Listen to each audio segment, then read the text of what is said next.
Hello and welcome to Live in the Solution. I'm your astrologer and tarot card reader, Mary Trimble, and I'm here with your readings for May the 13th through May the 19th.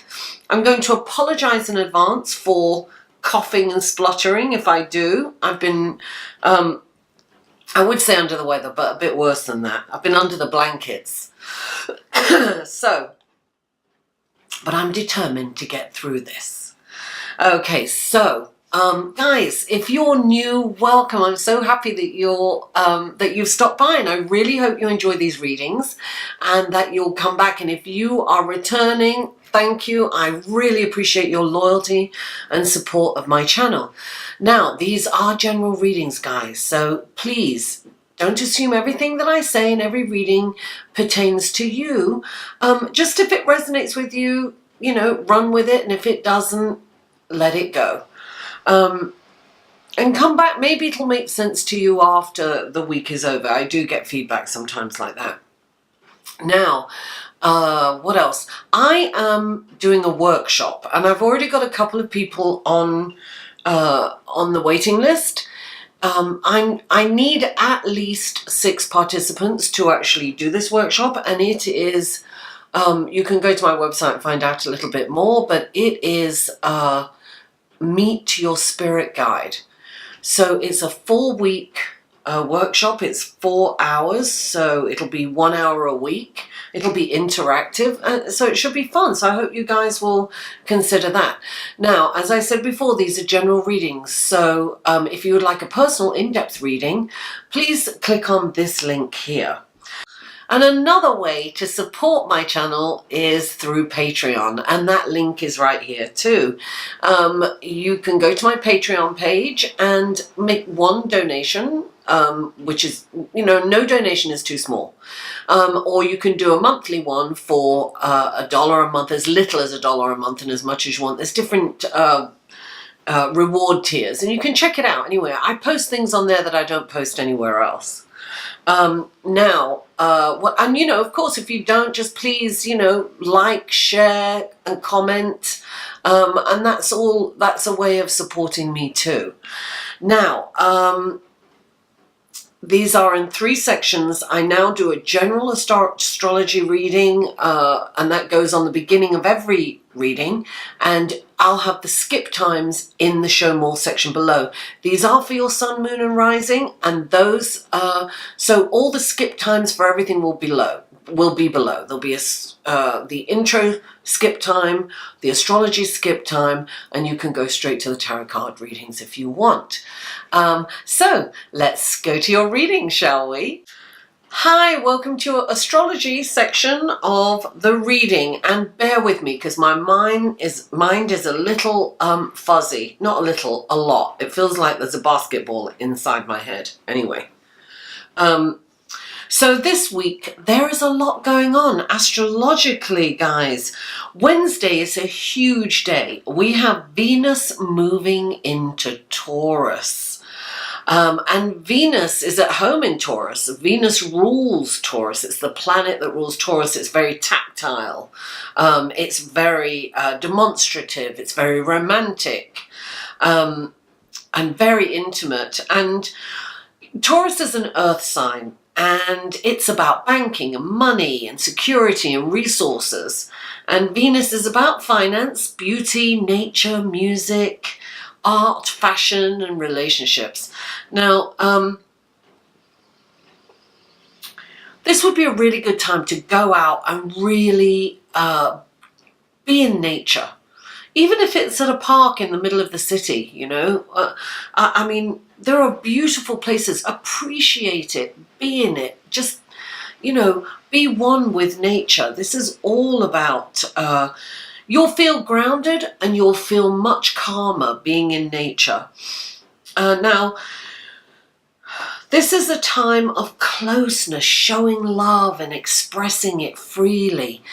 Ask yourself, are you coming from a place of love? Check in with yourself a couple of times each day. Now, Venus is joining the Sun, Mercury, and Uranus.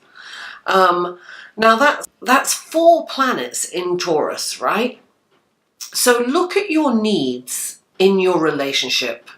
What is lacking in your relationship? What do you need from your relationship? Take a look at your finances or your quality of life on the whole. Take time for yourself, to pamper yourself, to make yourself feel alive and worthy and abundant. And ask yourself, what needs to change here? Chances are you've been working on changing something for a while.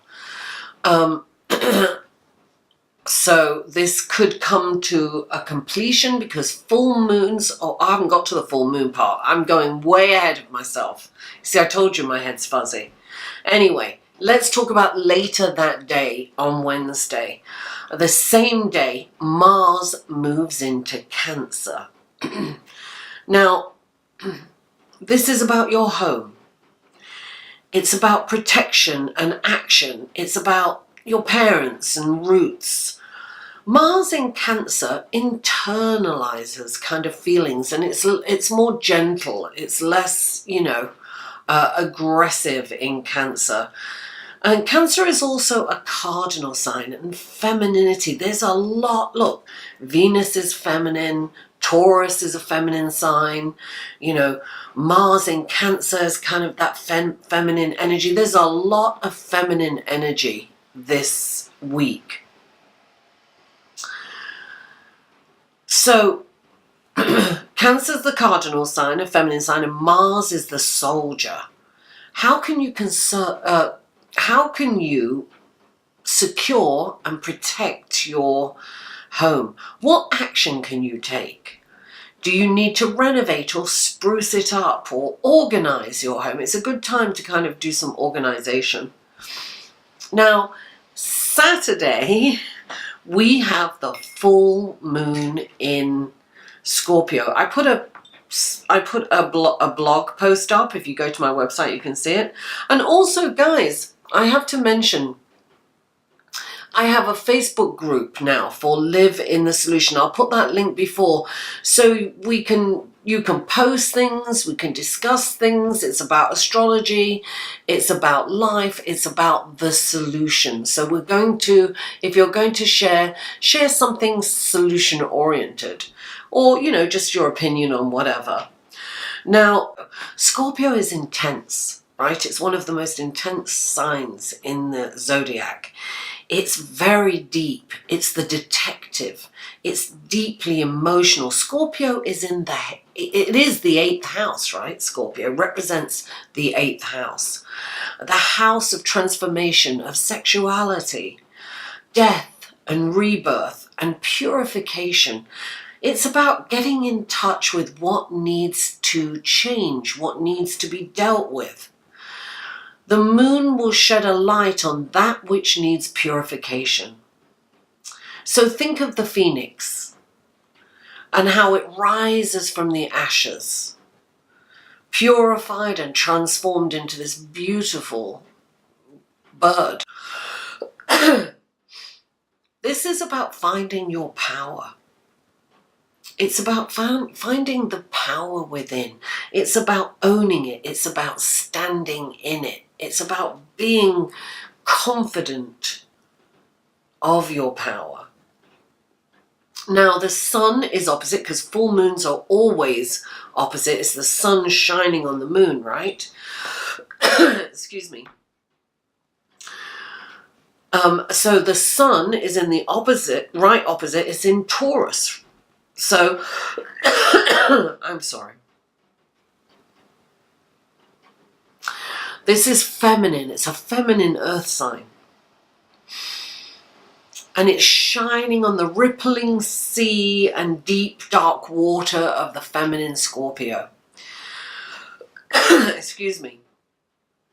So this is, as I said before, it's a lot of feminine energy. It's like the high priestess energy. Intuitive and psychic and knowledgeable. And secretive, under wraps sometimes, right?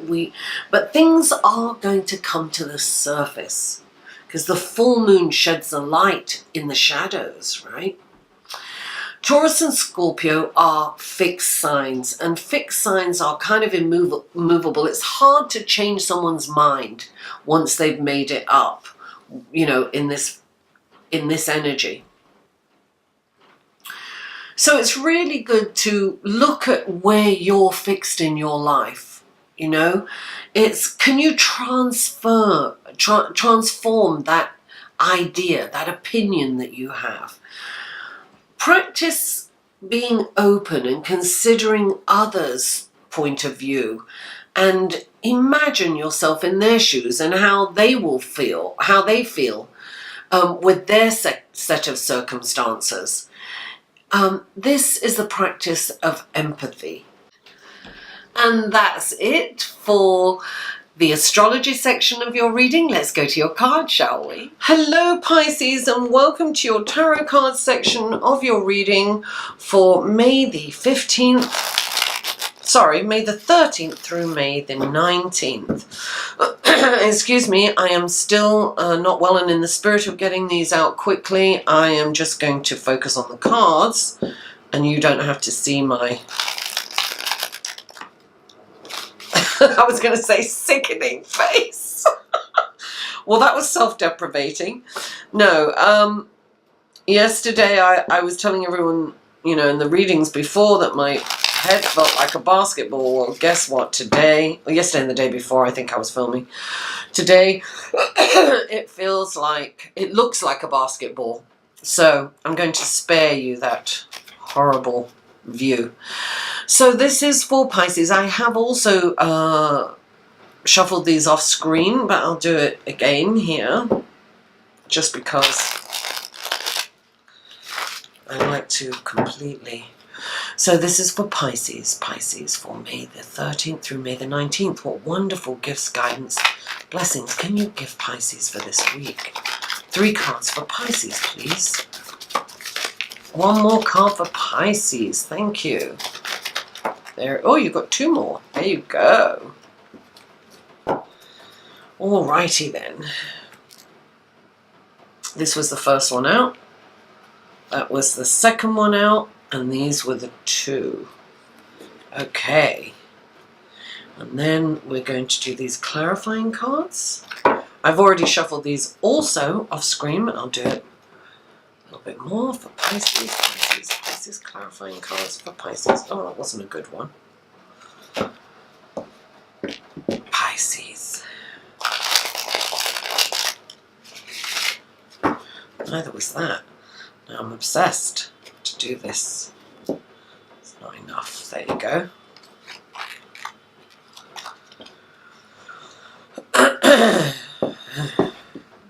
Okay, Pisces.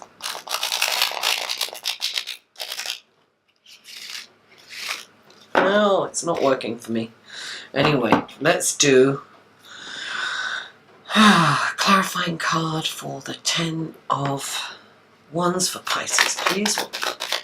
There's one. Oh, very nice. Okay, we're going to have a clarifying card for the 6 of Pentacles and a clarifying card for the Queen of Wands and the 3 of Swords. Clarifying cards for the 3 of Wands.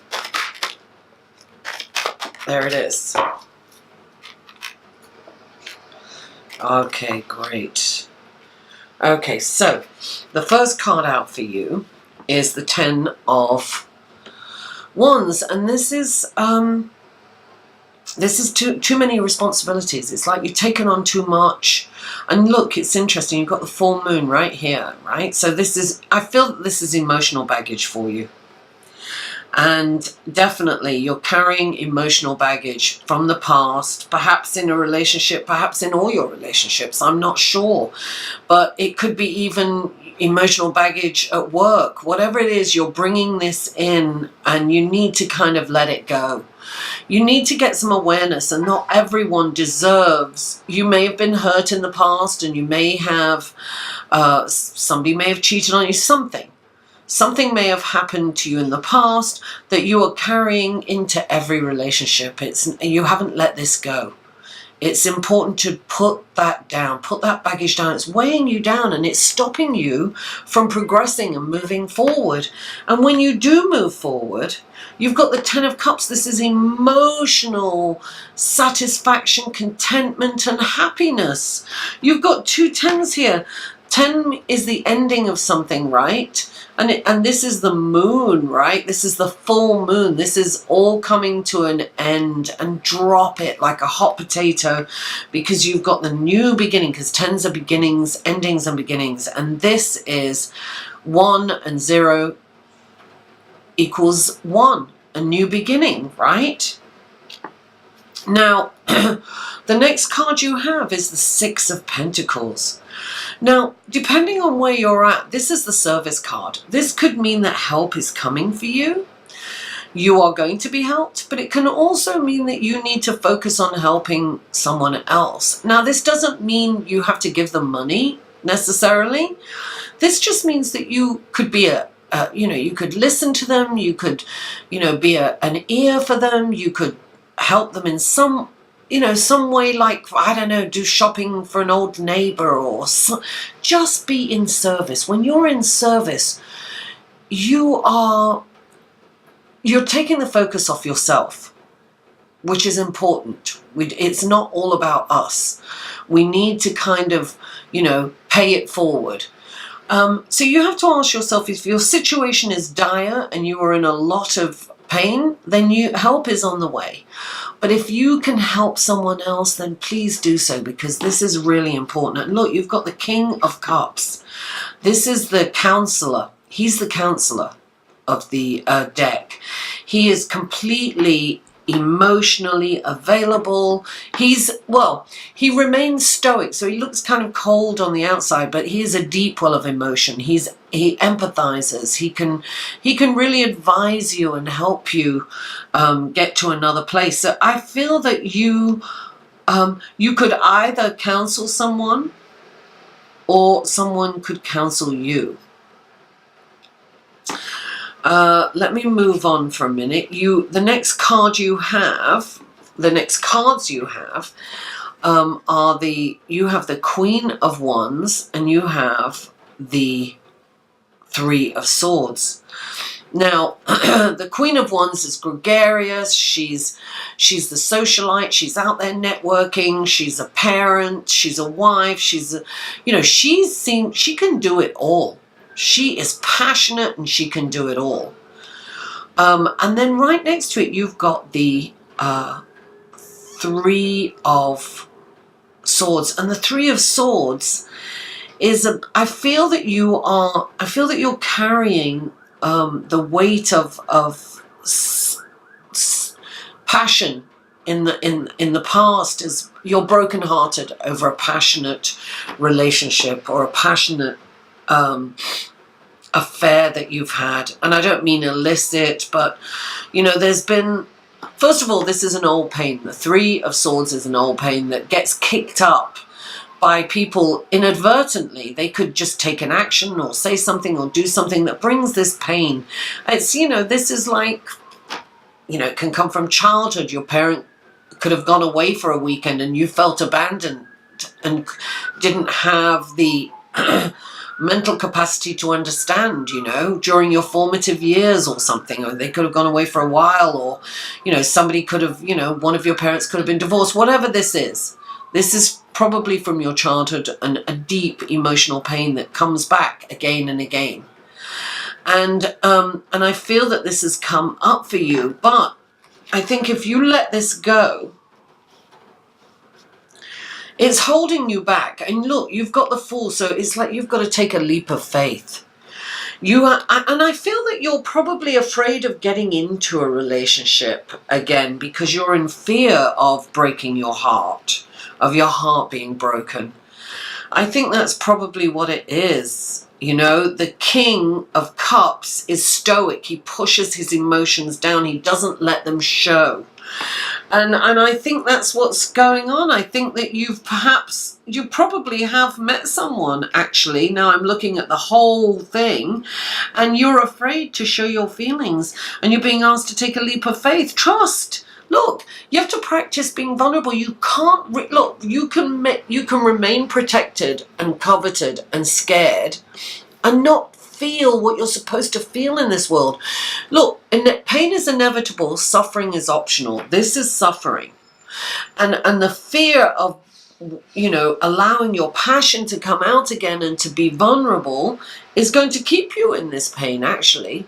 Because we are not meant to be alone. We are meant to be in community and in love. We are meant to feel that love, you know? So don't hold back. Drop the baggage from your old relationships. Stop worrying that you're going to get hurt, because when you're not going to feel this wonderful contentment if you're still holding this back, if you're still holding on to this, you know, this broken heart. Or this, you know, feeling of betrayal. You've got to practice being vulnerable. I'm really getting that. I'm really definitely getting that. You have to practice being vulnerable. There's no guarantees in life. We never know if if something's going to last, but you're going to miss the journey.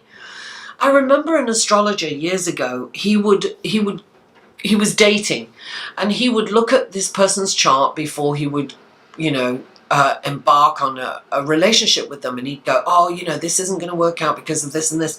And I said, look, I've had loads of relationships that didn't work out, but guess what? I really enjoyed the journey of finding out before it didn't work out. It was fun. You're missing out on life's fun. Allow yourself to be vulnerable, Pisces. Listen, Pisces, thank you so much for tuning in. Please don't forget to like this video and share it on your social media and comment. I answer every comment.